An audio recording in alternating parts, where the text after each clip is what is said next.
Então vamos falar agora um pouco sobre redes neurais, né, e sobre Deep Learning. Né? Então a ideia de redes neurais teve a sua origem, né, inspiração pelo funcionamento do cérebro, né, pelo funcionamento dos neurônios do cérebro que são ativados e mandam as suas informações para os neurônios seguintes. É um pouco essa ideia das redes neurais. Tá? E a predição é modelada pela criação de novas representações na camada oculta. Tá? Então você tem os seus preditores que enviam essa informação para a camada oculta que modela esses resultados preditores e leva a uma predição final. Né? Uma só camada oculta é a característica das redes neurais. Então, e cada camada oculta, cada neurônio da camada oculta, né, em geral, é uma combinação linear de todos os seus preditores. Tá? Em geral, via uma regressão logística. Né? E que você transforma esses valores iniciais de uma regressão logística e te dá o resultado final. Tá? A diferença, né, a grande diferença de redes neurais é que os parâmetros são iniciados, né, então você tem os parâmetros da regressão logística iniciados em valores bem baixos e aleatórios. Né? E o que acontece? Os teus dados passam por esse parâmetro, chegam numa predição final e aí você ajusta os valores do parâmetro de trás para frente, via backpropagation, que a gente vai ver na sequência em Deep Learning. Tá? Você tem uma tendência muito grande a sobreajuste das redes neurais, né? Então você faz umas técnicas que a gente chama de early stopping.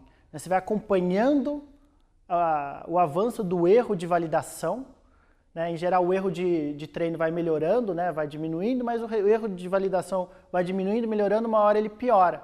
Ou seja, ele está começando a ter sobreajuste, ele está começando a ter um modelo muito complexo. E aí você faz o early stopping, você para essa atualização dos parâmetros quando ele começar a piorar.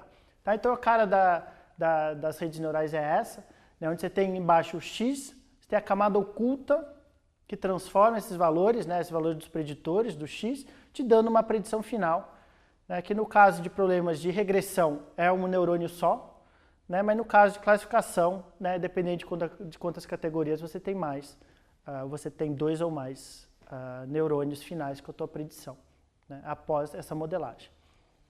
Tá? O que normalmente você faz, né? Então eu falei, tem uma tendência sobre ajuste, você adiciona um weight decay, né? Que é um regularizador, né? Uma penalização que lembra a penalização de Ridge, que a gente viu na aula de regressões penalizadas, né? Que você adiciona a tua função de perda, né? A tua função objetiva, a tua função de perda. Né? E você define o lambda da mesma forma que na regressão de Ridge, na regressão de laço, via validação cruzada de K-fold. Tá? Na prática, esse lambda fica entre 0 e 0,1. Né? Então você testa alguns valores aí dentro, via validação cruzada e decide o valor desse hiperparâmetro. Tá?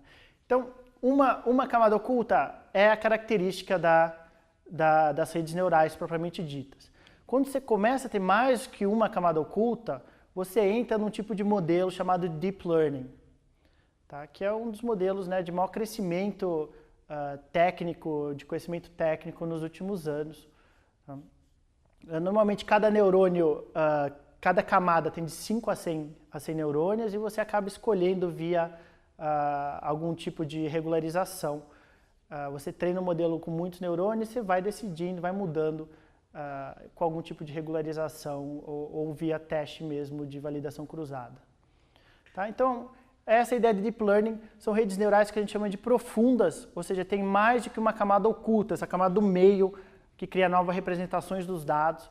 Quando é Deep Learning é mais do que uma, quando é redes neurais é só uma. Tá?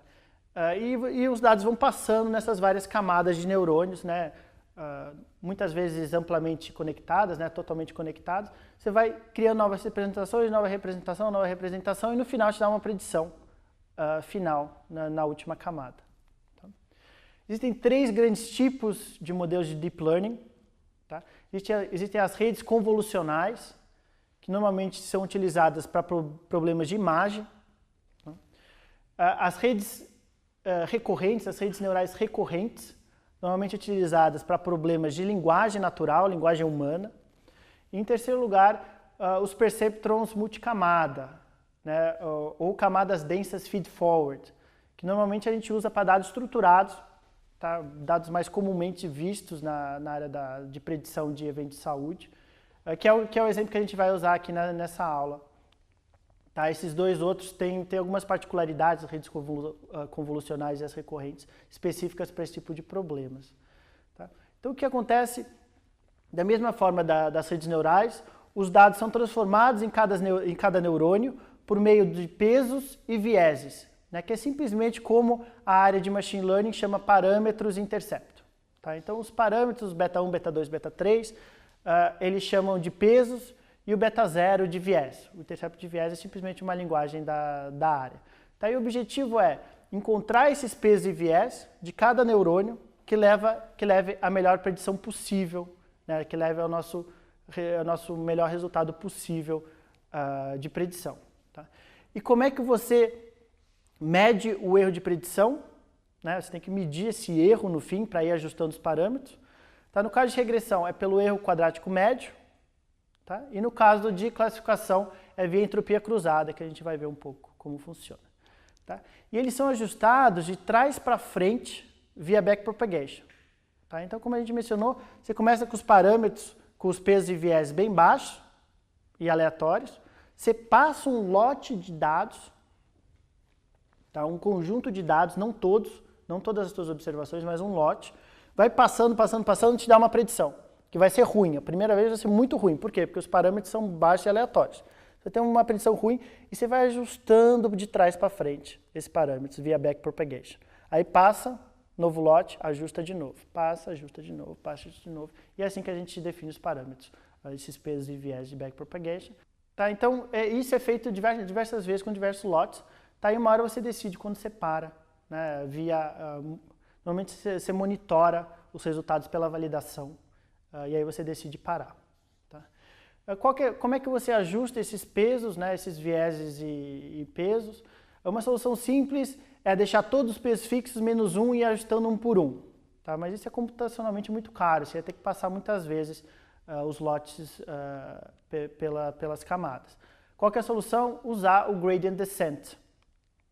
Tá? Que você calcula o gradiente da função da perda em relação aos pesos, e você move os pesos na direção oposta ao gradiente, diminuindo as perdas. Tá? Isso fica mais claro nesse gráfico, onde você tem no x o valor dos parâmetros, o valor dos pesos, e o y, o valor do erro, da perda, e você vai mudando, né? Você começa com valores do parâmetro bastante baixo, ou seja, o erro bastante alto, né? Porque os valores são baixos e aleatórios, né? E você vai mudando os valores dos pesos em direção a essa queda de erro, tá? Via o gradiente. Via a queda do gradiente.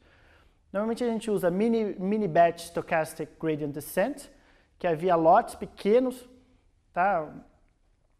Se usa bastante 32, o tamanho dos lotes cada vez 32, mas resultados recentes mostram que quanto menor, melhor. Tá?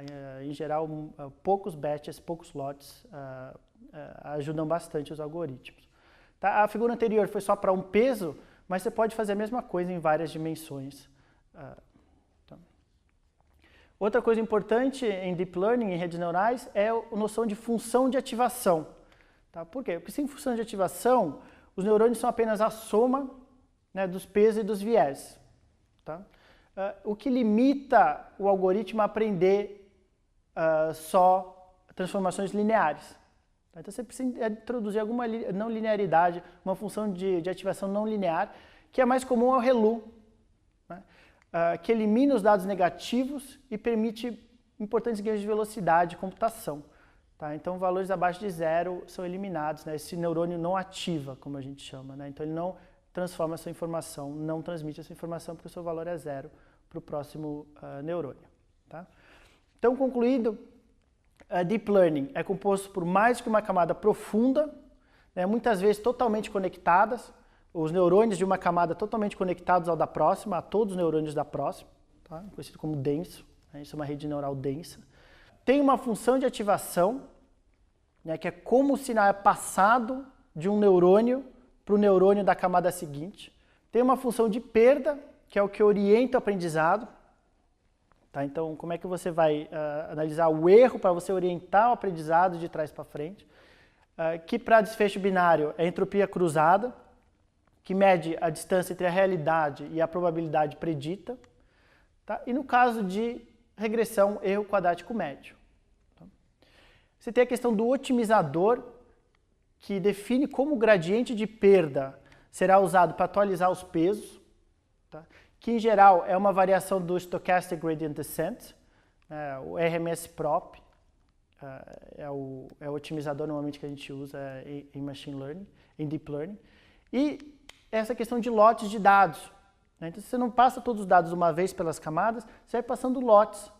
Né? Normalmente, como eu falei, 32 e menos, nunca mais que 32. Normalmente 32 e menos de observações vão passando uma vez, atualiza. Passa a próxima, atualiza. Passa a próxima, atualiza. E o que você define? O número de épocas, que é o número de vezes que todos os teus dados passaram até voltar.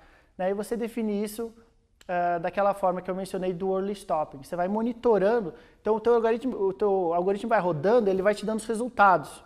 Você consegue ver muito bem esse resultado de como é que ele vai melhorando ou piorando o seu resultado, a sua predição de validação.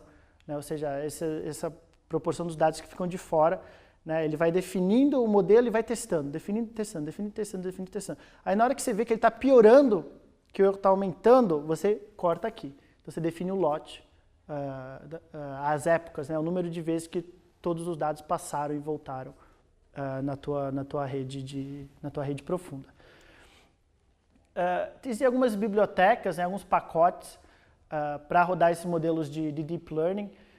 O Keras, eu recomendo bastante, agora tem no R o Keras, né? Saiu no início do ano o livro do Chollet, que é o autor do pacote. Ele escreveu um livro sobre o uso dele no Python e agora saiu sobre o uso no R também. Então você consegue fazer praticamente tudo no R. É uma linguagem simples, é uma linguagem amigável, é bastante interessante para rodar modelos de Deep Learning. Né? É bastante prática, eu só não recomendo se você for criar modelos não existentes. Tá? Então ela não é tão flexível assim para criar, né? Ela não foi feita para isso, ela foi feita por uma questão mais prática. Né? E ela usa o TensorFlow como back-end. Tá? Então aqui o gráfico dos avanços, né, da utilização das menções de utilização desses pacotes. Então vocês veem que o TensorFlow domina, mas o Keras está crescendo bastante também. E nos últimos meses tem crescido bastante o PyTorch. Tá? Então ainda está aí para ver se vai ter mesmo uma mudança importante ali, mas está crescendo bastante o uso do PyTorch, principalmente na área acadêmica.